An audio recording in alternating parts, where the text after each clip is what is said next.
I remember I was on Colbert, Stephen Colbert, and he's a Catholic. Isn't he? He's a Catholic, yeah. And he was very gracious, and he was making fun of it as well. And I was teasing him, and he said, "Well, how do we get something from nothing?" And I thought, wow, that's a big question to try and answer in a. Yeah. I'm not a physicist. I've got a bit of layman's knowledge, and I did science background, so I can have a go. But I'm also conscious that there's an audience there. How am I going to make this gags. funny? And I started explaining to him, right? And he said, "Yeah, but you don't know that." Oh, what do you mean? I go, well, you're just Stephen Hawking told you that. You don't know that. You've taken that on. I said, well, hold on. This is the I tried a analogy. I said, well, the thing is, right. This is why I trust science, right? If we took every science book, every fact, and destroyed them all, and of their knowledge of humanity, there was no living memory, and we did the same with every fiction, including holy books. In 1,000 years' time, those books of fiction and those holy books wouldn't be back the same, right? But the science books would be back the same because the same experiments would result in the same results. So because it's a truth, because they're a discovery, they're there, so they would be discovered again, right? Yeah. And he said, "Oh, that's good, that's good." And I think I've seen it. I think you got a round of applause.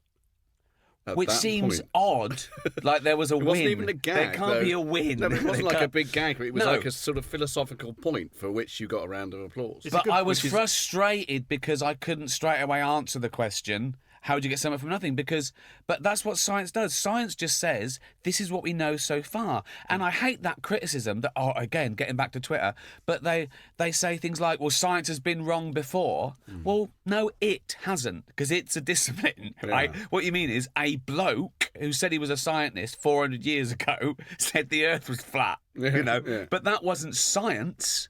That wasn't science. And the point is, all the theories that we have at the moment are approximations, we think, to a better theory.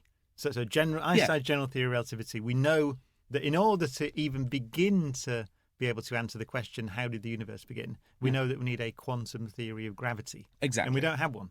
So there's a famous statement that all models are wrong. These are models that allow you to predict the outcome of experiments. But they're the least wrong they've been every day that passes. They are. So that's it. But I think this idea that you don't have absolute truths in science. There are some facts, like or the morality, Earth goes round which is the another sun. one that's an upshot of it. Exactly. Yeah. So there are some things that we know, but the theories we have are models, and so it's a humble pursuit, and that's where the value is. It goes back to what we were talking about earlier.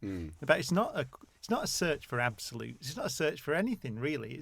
It's an observe nature. Try and understand how it works. Science works. That's it. And, we are going to improve on the theories and the information and the knowledge. And then, as Richard Dawkins said, you can't win because when people say the missing link, they mean the link between this one and that one. When they find that link, they've created two more missing links, either side of that one in the middle. So you can't win, but that's what exploration is, and that's that. But one of the most interesting things about quantum theory is that it does rely on uncertainty, and it does rely on probability. It does paint a picture of a world about which you cannot be certain. Well, it relies on probability, Yeah, I mean, it seems to me the more I understand about quantum theory, which is not very much, is that it paints a world in which get rid of it, though. Reality is entirely probability. You can get rid of that in what's called the many worlds interpretation of quantum theory, which is this idea that everything does happen. So there is a world in which every decision you make, that branch of the world is real. So that actually is one way of interpreting the theory such that you get rid of the probability. You toss a coin, it's head or tails. But even that implies a world in which reality is multifarious. Well, no, it's not that. It's that it's confusing, again, just like the term theory confuses people because they think it means a hunch as opposed to a scientific theory. The number of times people say, evolution is just a theory, dude. And I say, yeah, so's gravity.